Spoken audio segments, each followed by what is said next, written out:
हाय दोस्तों, SGS Oxford academy में आपका स्वागत है। आज है 4 सितंबर, दिन शुक्रवार। द हिंदू एडिटोरियल्स में आपका स्वागत है। आज देखो, द हिंदू एडिटोरियल का पहला आर्टिकल है परिहार की राजनीति, जिस पर सवाल उठाया जाना चाहिए। इसे सामान्य अध्ययन पेपर GS पेपर 2 के इस टॉपिक से जोड़ सकते हैं। संसद की कार्य संचालन शक्तियाँ एवं विशेषाधिकार और इनसे उत्पन्न होने वाले विषय एवं मुद्दे। तो देखिए, टॉपिक है हमारे भारतीय संविधान में संसदीय शासन प्रणाली को अपनाया गया है। संसदीय शासन प्रणाली को ब्रिटेन की संसदीय शासन प्रणाली से लिया गया। अब देखो, जब संसद शासनीय प्रणाली को अपनाया गया है तो इसमें अंग होते हैं। पहला होता है सरकार, दूसरा होती है विधायिका या संसद, और तीसरा होता है जनता। तो ये 3 अंग होते हैं। जनता के द्वारा अपने प्रतिनिधियों को चुन करके उचित प्रतिनिधियों को नियुक्त करती है जनता, जिसके आधार पर संसद या विधायिका का निर्माण होता है। और जो भी सत्ता दल सबसे ज़्यादा वोट लेके आता है या संयुक्त रूप से इकट्ठे हो जाते हैं, वो सरकार बनाता है। अब प्रश्न ये है, ये सरकार संसद के संयुक्त दलों में से या फिर कोई विशेष दल जो पूर्ण बहुमत में आ रहा है उसके द्वारा बनाई गई है। ये जो सरकार है ये इसके प्रति जवाबदेह होगी। यानी अगर सरकार कोई भी कार्य करती है तो उस कार्य से संबंधित जो विशेष कार्य उनसे संबंधित वो अपने कार्यों या नीतियों को संसद में रखेगी, पास करवाएगी समय समय पर। और संसद का जब भी सत्र चलता है तो संसद भी इससे प्रश्न पूछ सकती है। अब देखो, सिंपल सी बात है, विधायिका देखो विभिन्न प्रकार के क्वेश्चंस सरकार से पूछ सकती है। यानी इन प्रश्नों को पूछने के लिए, यानी ये प्रश्न जो पूछे जाते हैं सरकार की जवाबदेहिता यानी अकाउंटेबिलिटी के आधार पर पूछे जाते हैं, क्योंकि जनता के प्रतिनिधि सरकार से जवाब पूछेंगे तो ये लोकतंत्र का अभिन्न अंग बन जाता है। और सरकार जवाब देता है, इसलिए सरकार को जवाब देना भी होता है। ये जो सरकार से जवाब पूछे जाते हैं ये विभिन्न टूलों के माध्यम से पूछे जाते हैं, जैसे स्थगन प्रस्ताव हुआ, ध्यान आकर्षित प्रस्ताव हुआ, हाफ मैन यानी आधे घंटे की चर्चा, हाफ एन आवर डिस्कशन आधे घंटे की चर्चा, अविश्वास प्रस्ताव हुआ, प्रश्नकाल हुआ, विशेषाधिकार पे सवाल हुए। तो इस तरीके के ये टूल्स हैं जिनके माध्यमों से सरकार से प्रश्न संसद पूछ सकती है। उसके अलावा सरकार अगर बजट या टैक्स जो भी लगाना चाहती है या बजट पास कराना चाहती है तो सरकार को संसद से ये अनुमोदन कराना पड़ता है, तभी मायने में वो अधिनियम बन पाएगा। सरकार अपने इस तरीके से मनमानी नहीं कर सकती। अगर सरकार अपने संसद का सत्र न चलते हुए सरकार को कोई विशेष परिस्थितियों में अध्यादेश जारी करना पड़ता है तो उसको भी सरकार संसद के पटल पर रखेगी और संसद से मंजूरी कराने के बाद ही वो अधिनियम बनेगा। अन्यथा 6 महीने के बाद वो बिल ही रहेगा, 6 महीने के बाद स्वयं समाप्त हो जाएगा। अब देखो, अब प्रश्न ये आता है कि मैं यहाँ पे केवल जो प्रश्नकाल है इसकी मतलब चर्चा करूँगा। पहले तो प्रश्नकाल, संसद का जो प्रश्नकाल है, वैसे तो कई टूल्स दे रखे हैं लेकिन प्रश्नकाल जो दे रखा है इस टूल्स के बारे में हमें जानकारी होनी चाहिए। इसकी पृष्ठभूमि में चलते हैं। देखो, सरकार 3 प्रकार के प्रश्न पूछती है इस प्रश्नकाल में। पहले तार्किक, जो मौखिक उत्तर देने पड़ते हैं मंत्री को। जो सरकार है, सरकार का मंत्री मौखिक उत्तर देगा इसके आधार पर। दूसरी बात यह है कि तार्किक प्रश्न में सप्लीमेंट्री क्वेश्चन भी पूछे जाते हैं। सप्लीमेंट्री क्वेश्चन वो होते हैं जैसे एक ही प्रश्न से संबंधित उसी का कोई दूसरा सप्लीमेंट्री यानी उसी का रिलेटिव कोई क्वेश्चन और भी पूछ सकता है। दूसरे ऑप्शन में अतार्किक प्रश्न होते हैं, गैर तार्किक होते हैं, ये लिखित क्वेश्चन होते हैं ये लिख कर के मंत्री को उत्तर में देने पड़ते हैं, लेकिन इसमें कोई भी सप्लीमेंट्री नहीं क्वेश्चन पूछा जाएगा। यानी क्वेश्चन पूछा जाएगा वो एकदम फिक्स होगा, सिर्फ एक ही क्वेश्चन पूछा जाएगा, उसके अंगों के अदरवाइज कोई क्वेश्चन नहीं पूछे जाएंगे। लघु सूचना प्रश्न, ये देखो 10 दिनों के भीतर नोटिस देना पड़ता है, यानी 10 दिनों का जो टाइम है उससे कम दिनों में ही ये सरकार को जब प्रश्न पूछने पर जवाब देना पड़ेगा। तो ये प्रश्न काल से संबंधित जो प्रश्न थे मतलब ये थे। उसके अलावा देखो प्रश्न काल का जो सत्र है उससे संसद को फायदे क्या क्या है। पहला है देखो, प्रश्न काल में सरकार की घरेलू या विदेशी किसी भी एक्टिविटी को से संबंधित प्रश्न किया जा सकता है। पहली बात ये है, अगर सरकार घरेलू या फिर विदेशी फ्रंट पर कहीं पे भी कार्य कर रही है तो सरकार से संसद का कोई भी मंत्री या संसद जवाब मांग सकती है। और इससे फायदे भी हैं, जिससे सरकार से अगर जवाब मांगा जाता है किसी मंत्री या संसद के द्वारा, तो सरकार उस नीति को या कार्य को करने से पहले कम से कम बहुत बार सोचेगी, उसके बाद कोई कदम उठाएगी। तो यानी ये सरकार को एक सजग पहल करने के लिए प्रेरित करता है। दूसरा है, प्रश्नकाल के माध्यम से सरकार को जनता के व्यू तथा ग्राउंड का पता पड़ता है। देखो, संसद का निर्माण जनता के द्वारा नियुक्त प्रतिनिधियों के माध्यम से किया जाता है। तो जनता के प्रतिनिधि जो चुने गए हैं वो सरकार से क्वेश्चन पूछ लें। अब अगर मान लीजिए सरकार उन प्रतिनिधियों को सेटिस्फैक्शन नहीं कर पाती है और वो प्रतिनिधि अपने निर्वाचन क्षेत्र में आम जनता से जुड़े हुए होते हैं, आम जनता की राय के अनुसार वो प्रतिनिधि चलते हैं, और अब मान लीजिए कोई भी सरकार की योजना या पहल ग्राउंड फ्लोर पर ठीक नहीं उतर रही है, या फिर उसके प्रति जनता का जो अभाव है वो ठीक नहीं दिख रहा है, तो वो प्रतिनिधि ऐसी नीति और कानून का या योजना पहल का विरोध करेंगे। इससे सरकार को अपनी नीति में बदलाव करने का एक मौका मिलेगा।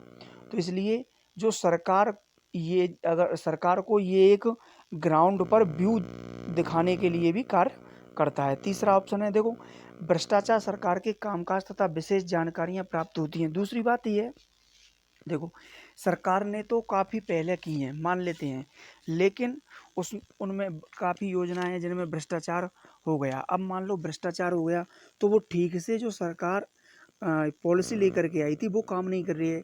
मान लीजिए योजना वो कोई ठीक नहीं चल रही है, उसमें भ्रष्टाचार हो गया, उसका पैसा ऊपर से ऊपर खा लिया गया, तो वो ग्राउंड फ्लोर पर ठीक नहीं उतरेगा, इसमें सरकार की बेइज्जती होगी। अब जो आम जनता है वो इसका विरोध करेंगे, तो सरकार के सामने ये पक्ष हो जाएगा तय कि हाँ, इसमें कहीं योजना तो बढ़िया थी लेकिन ये ठीक से काम नहीं कर पा रही है, तो इसमें इसकी समीक्षा की जाए और ये इसमें कहीं भ्रष्टाचार का गुण तो नहीं पैदा हो गया है, तो भ्रष्टाचार की मालूम पड़ेगी। दूसरी ओर देखो, प्रश्नकाल एक ऐसा समय होता है जिसमें सरकार जो भी कार्य करेगी और मंत्री उससे जवाब मांगे, तो एक विशेष डिस्कशन होता है किसी भी पॉइंट पे या किसी भी व्यू पर, तो वो विशेष जानकारी संसद के प्रतिनिधियों के माध्यम से या फिर मान लीजिए मीडिया के माध्यम से वो जनता तक पहुंच जाती है। तो फिर इससे सरकार को यानी कुल मिला के ये है कि बहुत सी ऐसी चीज़ें होती हैं, इससे जनता भी जागरूक हो जाती है और जनता जो मजबूत लोकतंत्र है उसकी एक ठीक तरीके से पहल करती है। नेक्स्ट पॉइंट है, इस विवाद से जनता को फायदा होता है, इससे सरकार के कामकाज की सूचना मिलती है। वो अभी मैंने बताया है कि विशेष सूचना जो होती है वो उसी की बात चल रही है। नेक्स्ट देखो, प्रश्नकाल की जो प्रक्रिया है वो क्या होती है। देखो प्रश्नकाल ये दोनों सदनों के जो रूल्स ऑफ प्रोड्यूसर होते हैं वो बताते हैं कि प्रश्नकाल में कैसे प्रश्न पूछे जाएंगे, कौन से प्रश्न नहीं पूछे जाएंगे। अच्छा, इतना जरूर है कि प्रश्नकाल के दौरान जो मंत्री यानी सरकार का जो मंत्री जवाब दे रहा है या जानकारी दे रहा है वो एकदम सत्य होनी चाहिए। अगर सत्य नहीं होगी तो, क्योंकि वो संसद को जवाब दे रहा है, किसी एक आदमी को जवाब नहीं दे रहा है, तो संसद में कोई भी व्यक्ति ज़्यादातर झूठ तो बोल नहीं सकता है ना। तो संसद के समक्ष जो शब्द कहे जा रहे हैं तो ज़्यादा से ज़्यादा समझ लीजिए वो अधिक से अधिक जानकारी सत्य होगी। दूसरी ओर प्रश्न पूछने वाले मंत्रियों को उत्तरों की सूचना सदन के शुरू होने से पूर्व ही मिल जाती। देखो अभी मैंने बताया था लघु नोटिस के माध्यम से, यानी जो क्वेश्चन पूछे जाते हैं या जो लिखित रूप में जो क्वेश्चन पूछे जाते हैं वो ज़्यादा तरीके से उनके प्रश्न एक दिन पहले दे दिए जाएंगे और 1-2 दिन पहले दे दिए जाएंगे। अब उसमें टाइम निर्धारित कर दिया जाएगा। अब वो जो प्रश्न हैं वो प्रश्नों के जवाब जब जो मंत्री ने क्वेश्चन पूछा है वो उसकी उत्तर की कुंजी उस मंत्री को पहले ही दे दी जाएगी प्रश्नकाल का सत्र शुरू होने से पहले, जिससे कि वो आराम से उस सरकार के मंत्री से डिस्कशन कर सके। तो ये सिचुएशन है प्रश्नकाल की प्रक्रिया की। यानी कि इसमें सबसे पहली बात तो ये है कि जो रूल ऑफ प्रोड्यूसर के लॉ चलते हैं, और दूसरी बात ये है कि इसमें जो जानकारी दी जाती है सरकार के द्वारा या मंत्री के द्वारा वो सही दी जाती है।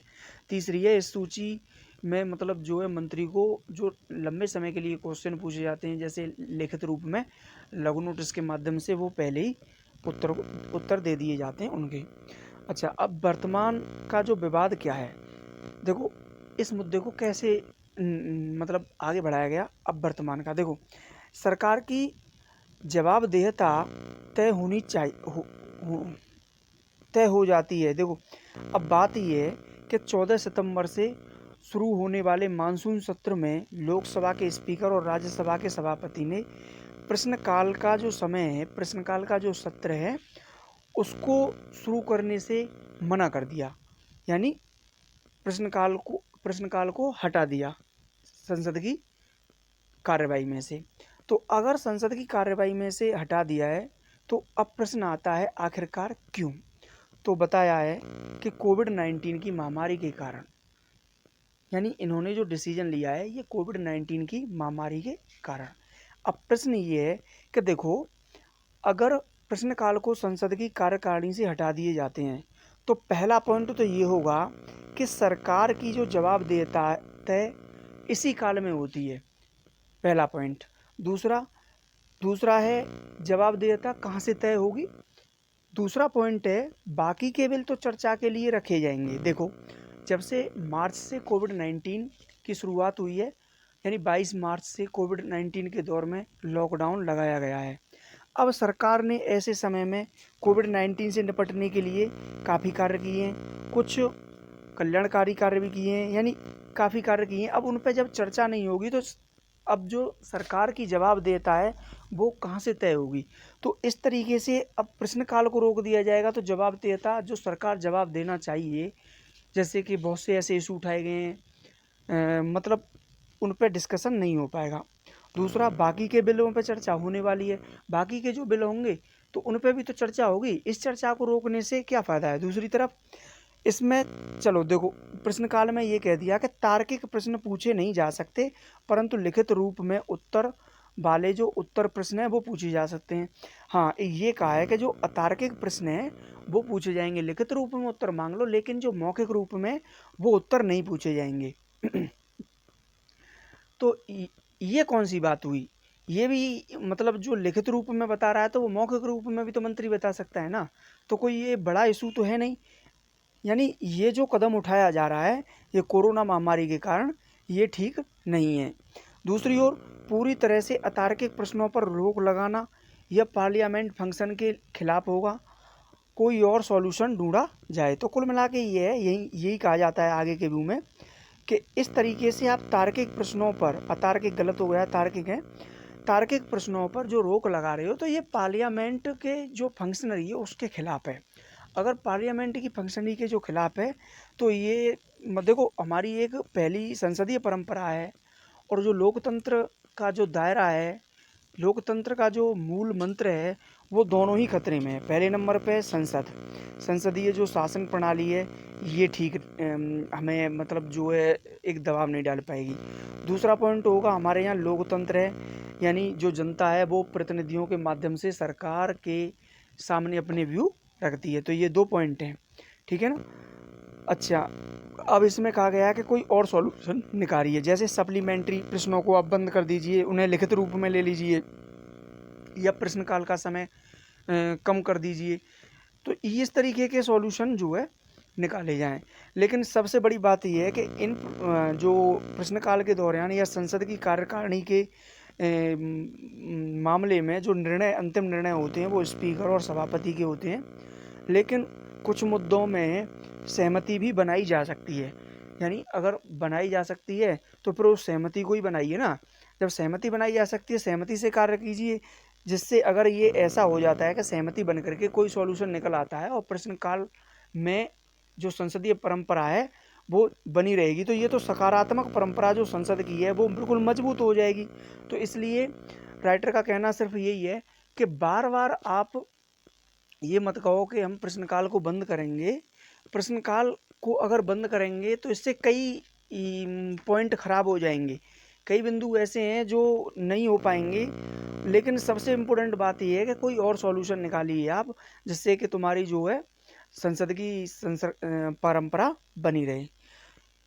अच्छा, इसमें यह भी कहा गया है कि देखो, जब देश में सामाजिक, आर्थिक या राजनीतिक क्राइसिस आते हैं, कैसे नहीं क्राइसिस आते हैं, सजाते नहीं आते हैं, तो कार्यशील लोकतंत्र का टेस्ट होता है। हाँ, ये भी बात सही है भाई। कुल मिला के ये है कि देखो, जैसे अगर देश के अंदर जैसे कोविड-19 का जो दौर चल रहा है, तो ये महामारी का एक बड़ा दौर है। इसके अलावा और भी सामाजिक हैं या आर्थिक या राजनीतिक कुछ क्राइसिस आ जाते हैं, तो वो तो सरकार के सामने एक टेस्ट है, यानी परीक्षण होता है। यानी लोकतंत्र में लोगों को भी तो एक ऐसी भावना अपने अंदर होनी चाहिए कि हमारी सरकार ये काम कर रही है और इस समय हमने जो सरकार नियुक्त की है उसने मतलब हमारी जो विशेष परिस्थितियां हैं उनसे निपटने के लिए काफ़ी अच्छा प्रयास किया है। तो ये दौर तो सरकार का एक कार्यशील जो लोकतंत्र है हमारा, उसके प्रति सरकार का एक टेस्ट देखने को मिल रहा है। तो अपना टेस्ट से इस तरीके से तो सरकार बच निकलेगी। तो कुल मिला के यही है कि प्रश्नकाल चलना चाहिए। देखो, कोरोना से लड़ने की क्षमता का भी सरकार का पता पड़ेगा। और अगर इसी ये एक ऐसा दौर है जिससे कि सरकार की ये मालूम हो जाएगी कोरोना के प्रति आपने कौन कौन से उपाय किए, जो प्रवासी लोग हैं उनके लिए आपने कौन कौन से उपाय किए। अगर आपने ये उपाय किए तो मतलब आखिरकार इतना ये कोरोना फैला कैसे, और उसके अलावा भी बहुत से प्रवासी बेघर हो गए या फिर उन्हें बहुत बड़ी दिक्कतें उठानी पड़ी। आखिरकार इस तरीके से एक सरकार का लोकतंत्र का एक टेस्ट होगा कि हाँ, लोकतंत्र के द्वारा चुनी हुई जो सरकार है वो ऐसी विशेष परिस्थिति में हमारे देश को ठीक तरीके से सरवाइव कर पा रही है। तो इस तरीके से राइटर का कहना है कि सरकार को बचना नहीं चाहिए और उसे अपना टेस्ट देना चाहिए और प्रश्नकाल को बिल्कुल नहीं हटाना चाहिए, थोड़ा बहुत कम करके या कोई और सॉल्यूशन करके निकाल देना चाहिए। देखिए, अब फिलहाल की सिचुएशन है। देखो, ये दूसरा आर्टिकल है, सामान्य अध्ययन पेपर 2 के इस टॉपिक से इसे लिंक करेंगे, सामान्य अध्ययन पेपर 3 के इस टॉपिक से इसे लिंक करेंगे। देखिए, ये है प्रधानमंत्री फसल बीमा योजना। देखो, हाल फिलहाल में वर्षा नहीं होती है तो भी प्रॉब्लम आ जाती है, और वर्षा ज़्यादा होती है तो भी प्रॉब्लम आ जाती है। इसके अलावा ओले वगैरह कुछ प्राकृतिक आपदाएं ऐसी हैं जिनसे फसलें नष्ट हो जाती हैं और कुछ किसानों की स्थिति बहुत ही गंभीर, बहुत ही लाचार हो जाती है। अत्यधिक देखे होंगे ग्रामीण के क्षेत्रों में फसल बर्बाद होने पर किसानों की डेथ के केस बढ़ जाते हैं। तो इस तरीके से घटनाओं से निपटने के लिए हाल फिलहाल की जो सरकार है, वर्तमान सरकार से पहले ये बीजेपी सरकार ही थी, नरेंद्र मोदी की सरकार, यानी प्रधानमंत्री फसल बीमा योजना लेकर के आई। अब कुल मिला के ये है कि ये जो फसल बीमा योजना आई है, क्या ये इससे पहले नहीं थी? नहीं, पूर्व में भी कुछ यानी फसल बीमा योजनाएं चलाई जा रही थी। लेकिन तर्क यह दिया जाता है कि जो पहले की जो बीमा योजनाएं हैं, बीमा पॉलिसी हैं, उनसे ये तकनीकी आधार पर अधिक है और इसने एरिया भी ज़्यादा कवर किया है। यानी इस फसल बीमा योजना में कुछ कुछ विशेषताएं देखने को मिलती हैं 2016 वाली में। तो चलिए, इसमें देखो क्या क्या विशेषताएं दी जाती हैं। देखो, प्रीमियम की दरें रबी फसल के लिए 2%, खरीफ की फसल हेतु 1.5% यानी 1.5%, वार्षिक वाणिज्यिक बागवानी फसलों के लिए साल में एक बार 5% प्रीमियम। और उसके अलावा देखो, ये प्रीमियम किसानों से लिया जाता है और उसके अलावा जो भी विशेष परिस्थितियों में धनराशि किसानों को प्रोवाइड की जाती है, उसका शेष सरकार सब्सिडी के तौर पर देता है। तो ये फसल बीमा इस तरीके से किसानों की सहायता करती है। अब देखो, इस फसल बीमा योजना के पक्ष में कुछ प्लस पॉइंट भी हैं। प्लस पॉइंट कौन कौन से हैं? देखो, इस योजना के माध्यम से एरिया कवर किया जा रहा है, यानी अधिक एरिया कवर किया जा रहा है। यानी इससे पहले वाली जो योजनाएं हैं उनमें कम एरिया कवर किया जा रहा था, इसमें अब ज़्यादा एरिया कवर किया जा रहा है। दूसरी बात ये है कि देखो, हुआ क्या, जब से ये 2016 से प्रधानमंत्री फसल बीमा योजना की शुरुआत हुई है, तब से मौसम ठीक रहा है, क्लेम भी काफ़ी कम आए हैं, और ऐसे समय में जो इंश्योरेंस कंपनी है उन्होंने प्रीमियम लेकर के क्लेम कम होने के कारण मुनाफा काफ़ी कमाया है। तो जो प्रीमियम कंपनियां हैं उनकी स्थिति एकदम अच्छी हो गई है। दूसरी ओर कुछ नकारात्मक पॉइंट भी हैं। देखो, नकारात्मक पॉइंट क्या है? देखो, प्रधानमंत्री फसल बीमा योजना बेशक कवर एरिया ज़्यादा करती है और इंश्योरेंस कंपनियां मुनाफा कमा गई हैं, लेकिन फसल हानि के मामले में देखा जाए तो इनमें अंतराल होता है। फसल हानि में फसल मान लीजिए 50,000 की खराब हो रही है और आकलन कैसा किया जा रहा है? आकलन किया जा रहा है 20,000 का।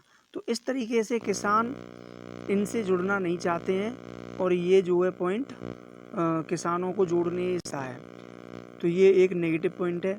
दूसरा, पेमेंट में भी काफ़ी समय लग जाता है। मान लीजिए अगर इंश्योरेंस कंपनी ज़्यादा बाढ़ आने से या फिर मानसून ना आने से फसल बर्बाद हो रही है रबी की, और मान लीजिए पैसा मिल रहा है खरीफ में, तो इस तरीके से तो ये काफ़ी लंबा टाइम हो गया ना इतने टाइम में। दूसरी ओर प्रीमियम रेट काफ़ी ज़्यादा है, और उसके अलावा भी कोई भी सर्टिफिकेट किसानों को नहीं मिलता है, और लोन में से उनकी में से पैसा काट लिया जाता है। यानी जो किसान कमज़ोर हैं, जिनके पास पैसा नहीं है, वो निवेश कर रहे हैं अपनी खेती में ऋण लेकर के। उसके अलावा भी गवर्नमेंट क्या कर रही है? उनके ऋण में से ही पैसा काट के उसका प्रीमियम जमा करके उसको दे रही हैं। तो ये तो एक ज़बरदस्ती हुई ना। तीसरी बात, प्रीमियम को देने के बाद भी कोई सर्टिफिकेट नहीं दिया जाता है कि इनका बीमा हुआ है या नहीं हुआ है। हाँ, इतना है, अगर तुम पे लोन है तो स्वाभाविक है कि बैंक अपने आप लोन में से ही तुम्हारा प्रीमियम जमा कर देगी। तो ये कौन सी बात हुई ना भाई, आप सर्टिफिकेट तो दो कि आपने जमा किया है, हैं? प्रीमियम किसान का ये मिलेगा वो है, कुछ नहीं। देखो, नेक्स्ट है, बीमा कंपनी ने बहुत ज़्यादा पैसा कमाया है इसके माध्यम से, क्योंकि काफ़ी केस 2016 से बिगड़े नहीं हैं। बीमा कंपनियों को जो है आराम से पैसा कमाने को टाइम मिला है। दूसरी ओर किसानों में जागरूकता नहीं पैदा हुई है। अब भी किसान कुछ ऐसे हैं जो इस योजना का लाभ नहीं ले पाते हैं, वो इस योजना से जुड़ नहीं पाते हैं। नेक्स्ट है, पुरानी स्कीमों से कवर ज़्यादा है, परंतु अपेक्षाकृत अभी इसके कवरेज को और बढ़ाने की ज़रूरत है। ठीक है ना। समय के अनुसार देखा जाए तो आज कई फसलों में वृद्धि हो गई है, जैसे कि मान लीजिए बीच में भी फसलें बनाई कर दी जाती हैं। हम जब 1980 के दशक की बात करेंगे या उससे भी पूर्व की बात करेंगे तो देखा जाता है कि यानी कि जो गर्मियों में ज़्यादा तरीके से रबी और खरीफ की फसल ही होती थी, फिर जायद की फसल हो जाती थी। लेकिन अब तो ऐसी हाइब्रिड बीज भी आ रहे हैं जो अधिक गर्मी या अधिक शीत काल में भी अक्सर हो ही जाते हैं। तो ऐसी सिचुएशन में हमें उन फसलों का जो कवरेज है वो भी बढ़ाना पड़ेगा। नेक्स्ट देखो, प्रधानमंत्री फसल बीमा योजना की कुछ खामियां भी बताई जाती हैं। देखो, पहली है, लोन लेने वाले किसानों के लिए केवल, जबकि बाकी के किसानों को इस स्कीम में कवरेज बहुत कम है। यानी उन किसानों को जोड़ने के लिए सरकार ने कोई पहल ही नहीं की है। बस ये सोचती है सरकार तो इस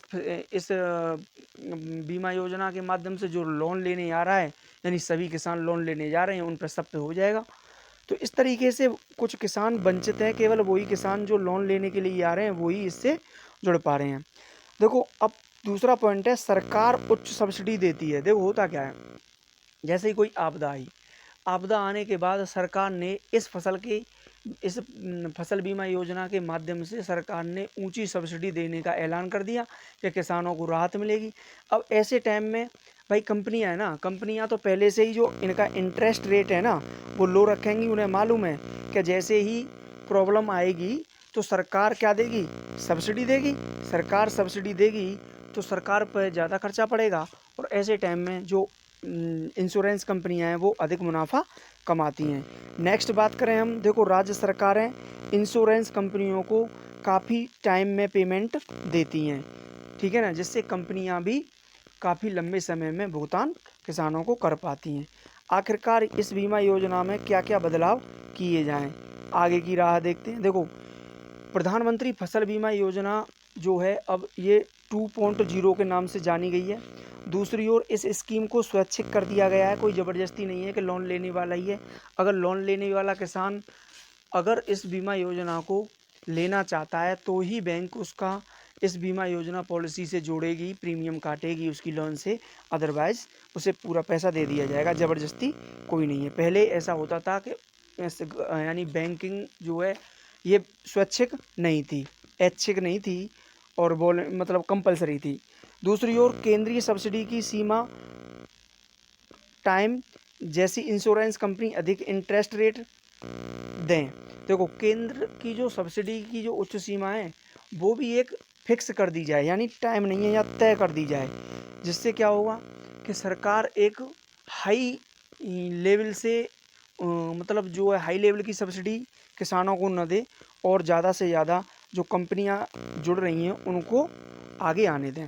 नेक्स्ट है, देखो राज्यों को लचीलेपन के तहत स्कीम में लागू किया गया है। इसमें विकल्प दिया है कि अगर राज्य सरकार इस बीमा योजना से जुड़ना चाहती हैं तो ही जुड़ें, अदरवाइज लोकल रिस्क यानी अपना अगर कोई किसानों को तुम और कोई इनिशिएटिव देना चाहते हो तो वो दे सकते हो, और इससे जुड़ना चाहते हो तो जुड़ सकते हो, कोई ज़बरदस्ती नहीं है कि वो जुड़ें। तो ये भी राज्यों को लचीला बनाती है। देखो इसमें तय किया गया है, देखो 30 मार्च तक अगर कोई प्राकृतिक आपदा आ जाती है तो कंपनी को रबी की फसल के लिए 30 मार्च तक, यानी राज्य सरकारों को 30 मार्च तक इंश्योरेंस कंपनी को देना पड़ेगा पैसा। दूसरी ओर 30 सितंबर तक अपने शेयर कंपनियों को नहीं देती हैं। रबी और फसलों की जो आपदा है उसमें तो ऐसे टाइम में राज्यों को ऐसे राज्यों को फिर शामिल नहीं किया जाएगा इस योजना में। दूसरा है इंश्योरेंस कंपनी कुल प्रीमियम का 0.5। हाँ देखो हाल ही में बताया गया था कि किसान इस योजना को लेकर के जागरूक नहीं है, तो इंश्योरेंस कंपनियों से बोल दिया कि जितना तुम प्रीमियम लेते हो उनका 0.5% सूचना के माध्यम से, शिक्षा के माध्यम से या संचार की एक्टिविटी के माध्यम से आप ज़्यादा से ज़्यादा इस खर्च इन लोगों को जागरूक करने के लिए, इस स्कीम से परिचित करने के लिए खर्च करें 0.5%। नेक्स्ट है किसानों के व्यवहार को बदला जाए, किसानों को जागरूक किया जाए, उन्हें इसके बारे में ठीक से समझाया जाए जिससे कि ज़्यादा से ज़्यादा किसान जुड़ें।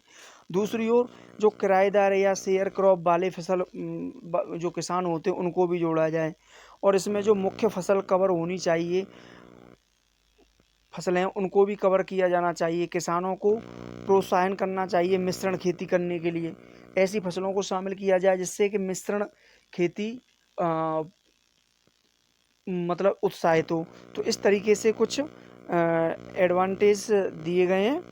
देखो बदलने की, देखो स्थानीय जो आपदाएं हैं जैसे कि जानवरों के द्वारा फसल बिगाड़ दी गई या आग या शीतलहर इनके द्वारा फसलें बर्बाद हो जाती हैं, तो कुल मिला के सरकार को इनको भी शामिल करना चाहिए। देखो किसानों को इंश्योरेंस पॉलिसी डॉक्यूमेंट्स देना चाहिए, पंचायती राज संस्थाओं को किसानों के साथ जोड़ के देखना चाहिए या जोड़ना चाहिए, छोटे किसान या महिला मित्र यानी महिला किसानों को भी जोड़ना चाहिए।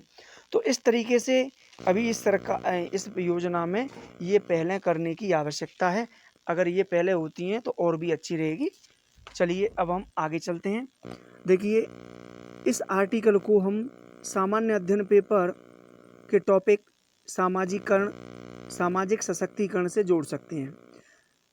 ये आर्टिकल है लड़की की शादी की उम्र में वृद्धि करने से संबंधित, यानी लड़की की शादी अभी हाल ही में लड़की की वैधानिक शादी की एज 18 वर्ष है, लेकिन 15 अगस्त 2020 को लाल किले के प्राचीर से प्रधानमंत्री नरेंद्र मोदी जी ने हाल ही में अपने भाषण में कहा था कि हम महिला सशक्तिकरण या फिर सामाजिक सशक्तिकरण की पहल के लिए हम जो गर्ल्स है, यानी गर्ल्स की जो एज है उसको हम 18 से बढ़ा करके 21 वर्ष करने के विचार में हैं, और इसके लिए हमने टास्क फोर्स का भी गठन कर दिया है। तो देखो, इसी स्पीच को वित्त मंत्री निर्मला सीतारमण ने भी वित्त जब बजट पेश किया गया था तो इन्होंने भी यही बात कही थी कि हमने लड़कियों की जो एज है उसको यानी एक्सटेंड बढ़ाने के लिए एक टास्क फोर्स का गठन किया है। तो ये वही टास्क फोर्स है जो आज प्रधानमंत्री नरेंद्र मोदी जी द्वारा ये बताया जा रहा है। तो देखो, अगर ऐसा किया जाता है तो इससे लाभ क्या क्या है। तो सबसे पहला लाभ है, देखो, खून की कमी होगी, पोषण की जो कमी है उससे बचा जा सकता है, यानी कम उम्र में अक्सर खून की कमी हो जाती है, पोषण की कमी हो जाती है। दूसरी ओर जब लड़की की शादी कम उम्र में हो जाती है तो सोसाइटी का एक प्रेशर आता है बच्चा पैदा करने के लिए, तो यानी माँ बनने के लिए। ये भी एक प्रेशर ही होता है जो लड़की की जो स्वास्थ्य को प्रभावित करता है।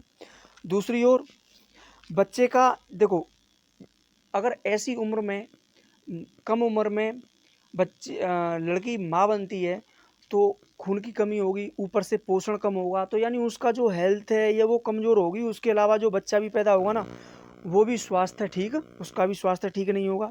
दूसरी ओर देखो, बच्चे के जन्म के समय अब माँ कम उम्र में जब शादी होती है तो लड़की माँ बनती है, यानी तो ऐसे समय में मातृ मृत्यु दर बढ़ जाएगी।